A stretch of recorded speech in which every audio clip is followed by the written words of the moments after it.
Assalamualaikum warahmatullahi wabarakatuh.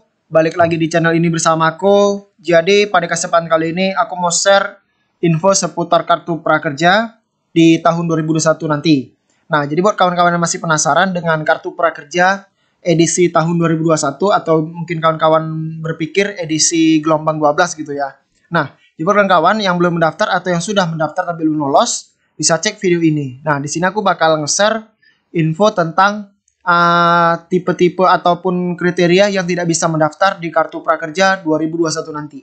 Nah, sebelum kita mulai videonya, jangan lupa like, komen, dan subscribe, dan share ke kawan-kawan kalian. Oke, let's see that.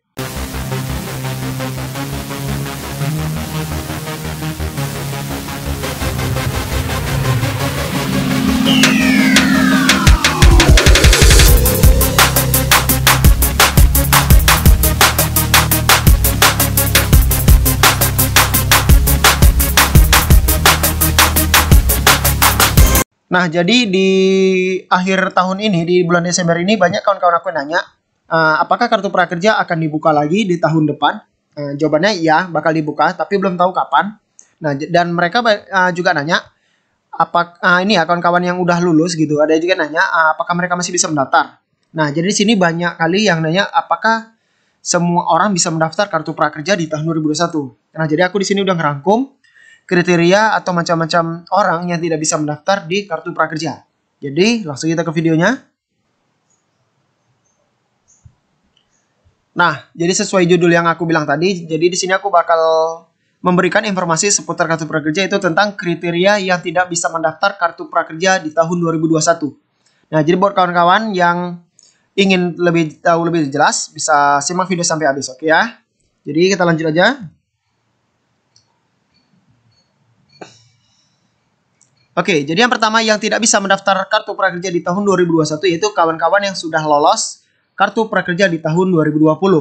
Nah, baik yang sudah menerima insentif ataupun yang belum menerima insentif.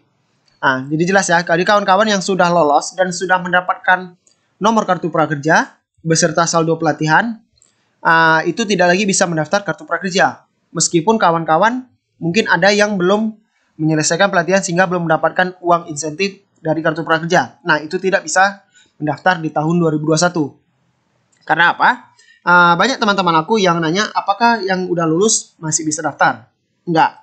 Karena sifatnya kartu prakerja ini yaitu bantuan peningkatan skill SDM di Indonesia sekaligus memberikan uang insentif berupa uang tunai ke para peserta kartu prakerja yang sudah lolos. Nah, jadi sifatnya itu pemerataan. Tidak bisa berfokus pada satu orang mendapatkan lagi bantuan yang serupa. Jadi lebih sifatnya ke pemerataan gitu ya. Jadi buat kawan-kawan yang udah daftar dan sudah lolos, baik itu yang sudah menerima uang insentif ataupun yang belum, itu tidak bisa mendaftar lagi di tahun 2021. Dengan catatan, kawan-kawan yang belum lolos, jelas ya, yang belum lolos masih bisa mendaftar. Walaupun kawan-kawan sudah mendaftar kartu prakerja dari gelombang pertama di tahun 2020, hingga Desember 2020 ini dan tidak dinyatakan lolos, itu masih bisa kawan-kawan mendaftar di tahun 2021 nanti. Dan mungkin berbeda dengan kawan-kawan yang sama sekali belum mendaftar. Karena apa? Kawan-kawan yang sudah mendaftarkan diri di kartu prakerja di tahun 2020 tidak lagi payah menginput biodata diri di akun prakerja. Karena kawan-kawan sudah bisa login menggunakan akun yang sudah kawan-kawan daftarkan di tahun sebelumnya. Jadi jelas ya? Nah, jadi nanti di sini bakal aku kasih contohnya. Nah, jadi ini aku bakal kasih contoh punya tetanggaku yang belum lolos. Dia bahkan dari gelombang 1 sampai gelombang 11 kemarin belum juga lolos. Jadi buat kawan-kawan yang sifatnya seperti ini yang belum lolos di tahun 2020 kemudian ingin mendaftar di 2021, jadi tidak payah lagi kawan-kawan mendaftarkan diri. Ya, tapi langsung aja login menggunakan email dan password yang udah kawan-kawan daftarkan. Jadi contohnya seperti ini, kita login aja nanti. Nah, ini ya. Ini akun yang belum lolos. Jadi nanti kalau di tahun 2021 kartu prakerja udah dibuka, jadi kawan-kawan hanya tinggal login, kemudian cek gelombang yang sudah muncul di sini. Nah, ini kan karena belum dibuka, jadi masih belum ada gitu ya. Tapi kalau sudah dibuka, kemudian sudah ditemukan gelombangnya, kawan-kawan tinggal klik gabung aja. Nah, ini hanya berlaku untuk kawan-kawan yang sudah mendaftar di tahun 2020 dan belum dinyatakan lolos. Jelas ya? Tapi buat kawan-kawan yang sudah lolos kartu prakerja itu memang sudah pasti nggak bisa daftar lagi di tahun 2021. Nah, dan kawan-kawan yang baru mau mendaftar di tahun 2021, nah, kawan-kawan harus menginput biodata kawan-kawan gitu. Jadi nggak bisa langsung login kemudian langsung klik gabung, nggak bisa ya, karena ini hanya untuk kawan-kawan yang sudah mendaftar sebelumnya. Oke ya, jelas. Nah, untuk tutorial cara mendaftarnya, kawan-kawan bisa nonton di video aku di playlist ini ya, di kartu prakerja. Ini kawan-kawan bisa cek di situ, sudah aku kasih juga cara untuk menggabung jika gagal, sebelumnya gagal kemudian gabung sebagai bagaimana tampilannya. Kawan-kawan bisa cek di video aku. Dan juga nanti aku bakal update cara mendaftarnya. Tapi di sini juga udah pernah aku buat video tentang pendaftaran kartu prakerja. Jadi kawan-kawan bisa cek aja di video aku ya. Oke, yang kedua. Nah, kedua ini peserta yang dicabut kepesertaannya. Nah, maksudnya gimana sih, Bang? Nah, jadi kawan-kawan yang udah mendaftar kartu prakerja dan dinyatakan lolos dan sudah mendapatkan nomor kartu prakerja beserta saldo pelatihan 1 juta. Nah, itu masih ada yang dicabut kepesertaannya. Karena apa? Karena kawan-kawan yang udah lolos dan sudah mendapatkan saldo pelatihan tidak menggunakan saldo pelatihan untuk membeli pelatihan di kartu prakerja. Jadi dapat uang 1 juta tuh kan, uang 1 juta untuk kartu pelatihan, tidak dibeli pelatihannya, jadi biarkan aja. Nah, itu bakal dicabut kepesertaannya setelah 1 bulan dinyatakan lolos gitu ya. Jadi kawan-kawan diberi kesempatan untuk membeli pelatihan pertama kali itu 1 bulan setelah dinyatakan lolos. Nah, jadi dari gelombang 1 sampai gelombang 11 itu nggak sedikit yang dicabut kepesertaannya. Dikarenakan mereka tidak membeli pelatihan di kartu prakerja. Padahal mereka udah dinyatakan lolos gitu ya.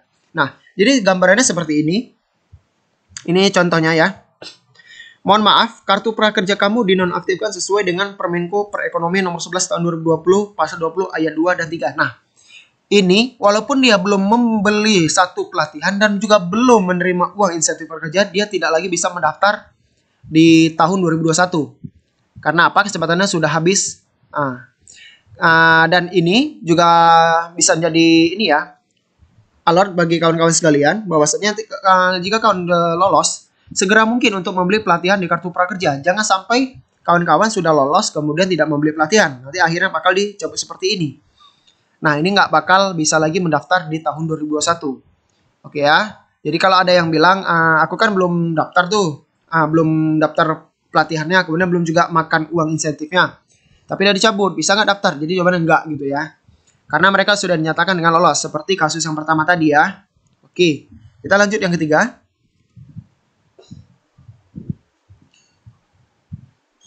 Oke, yang ketiga tidak sesuai syarat. Nah, jadi buat kawan-kawan sekalian yang mungkin baru mau mendaftar kartu prakerja, kawan-kawan bisa cek di FAQ.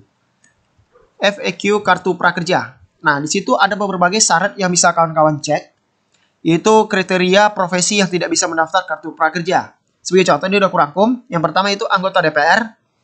Kemudian kedua pejabat negara. Yang ketiga ASN atau PNS. Yang keempat TNI. Dan kemudian selanjutnya polisi. Kemudian perangkat desa. Dan kemudian pejabat tinggi BUMN ataupun BUMD. Dan yang terakhir mahasiswa ataupun siswa. Oke, ini kriteria yang tidak memenuhi syarat untuk mendaftar kartu prakerja. Oke ya. Jadi buat kawan-kawan yang berprofesi seperti di nomor 3 ini tidak bisa mendaftar di kartu prakerja. Nah, walaupun tidak menutup kemungkinan, mungkin ada beberapa oknum yang mau mendaftar dengan memalsukan identitas mereka. Contoh misalnya dia perangkat desa gitu kan, perangkat desa ingin mendaftar kartu prakerja. Mungkin di situ bisa dia memalsukan data, tapi nanti berbahaya. Kalau kusarankan kalau memang kalian berprofesi dari berbagai macam profesi yang kutampilkan ini, lebih baik jangan daftar gitu ya. Karena nanti akan tersandung masalah gitu. Karena nanti kita setelah mendaftar kartu prakerja akan diberikan surat pernyataan gitu, yang mungkin kita bisa cek di video pendaftaran nanti gitu ya. Dimana kawan-kawan yang berprofesi seperti ini di atas ini nggak bisa mendaftar. Nah, jadi nggak bisa ikut prakerja di gelombang 2021. Nah, kemudian mungkin banyak yang juga daftar itu mahasiswa dan siswa. Dan mungkin ada juga kawan-kawan yang nanya, aku mahasiswa tapi lolos gitu. Nah, mungkin di awal daftar dia tidak memberikan informasi yang sesuai gitu. Contoh, karena di awal pendaftaran, nanti setelah kita menyelesaikan jawaban, nanti bakal ada pertanyaan. Apakah status Anda mahasiswa atau siswa? atau tidak gitu kalau nggak salah aku ya. Nah, mungkin dia mahasiswa tapi dijawabnya tidak gitu. Nah, itu memang kalau kita bilang oknum mungkin ya, yang tidak mengisi sesuai persyaratan yang diminta dan memasukkan identitas dia.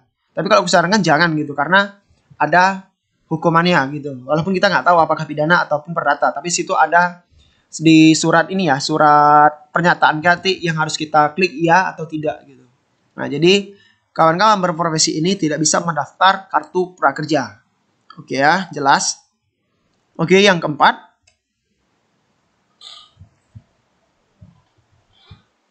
Oke, yang keempat, umur tidak sesuai syarat. Nah, jadi buat kawan-kawan yang belum tahu, bahwasanya untuk mendaftar kartu prakerja ini bukan umur 17 tahun, tapi 18 tahun. Nah, jadi kawan-kawan yang udah punya KTP, tapi masih umur 17 tahun tidak bisa mendaftar kartu prakerja. Nah, kawan-kawan juga bisa cek di FAQ kartu prakerja, bahwasanya di situ umur 18 tahun. Nah, di sini aku bakal memberikan contoh FAQ yang menyatakan bahwasanya kawan-kawan yang mendaftar kartu prakerja itu ada kriterianya gitu ya di FAQ-nya ini.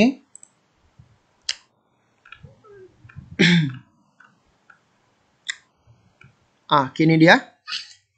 Di sini ya bakal aku tunjukkan bahwasanya yang bisa mengikuti pelatihan itu yang telah berumur 18 tahun. Ini dia. Ini aku ngambil di FAQ kartu prakerja ya. Untuk itu kamu harus memenuhi persyaratan sebagai warga negara Indonesia, berusia paling rendah 18 tahun dan tidak sedang mengikuti pendidikan formal. Nah, jadi jelas 18 tahun, bukan 17 tahun. Walaupun kawan-kawan sudah memiliki KTP. Jelas ya. Jadi buat kawan-kawan yang sudah memiliki KTP tapi umur masih di bawah 18 tahun tidak bisa mendaftar. Bahkan 1 hari aja dia nggak mau daftar. Karena apa? Kawan aku ada kasus, dia ingin mendaftar kartu prakerja tapi umur dia masih 17 tahun sekian bulan gitu. Sedangkan pembukaannya itu baru tinggal beberapa hari lagi dan tidak bisa mendaftar. Nah, jadi buat kawan-kawan yang sudah punya KTP tapi masih umur 17 tahun tidak bisa mendaftar. Nah, kemudian ada juga yang nanya, Bang, jadi maksimalnya berapa sih? Nah, untuk maksimal pendaftaran kartu prakerja ini nggak pasti ya, karena rata-rata aku tanya sama kawan-kawan aku, mereka mendaftarkan orang tua mereka yang udah umurnya tuh 60 tahun ke atas, bahkan ada yang 70 tahun ke atas, itu bisa daftar dan lolos gitu. Nah, jadi untuk sekarang maksimal umurnya itu kita nggak tahu, tapi minimalnya kali itu 18 tahun gitu ya. Jadi buat kalian yang punya orang tua gitu, bisa kalian daftarkan orang tua kalian. Kalau misalnya umur kalian masih belum cukup gitu. Oke ya. Nah, jadi patokannya bukan hanya memiliki KTP, tapi yang sudah umur 18 tahun.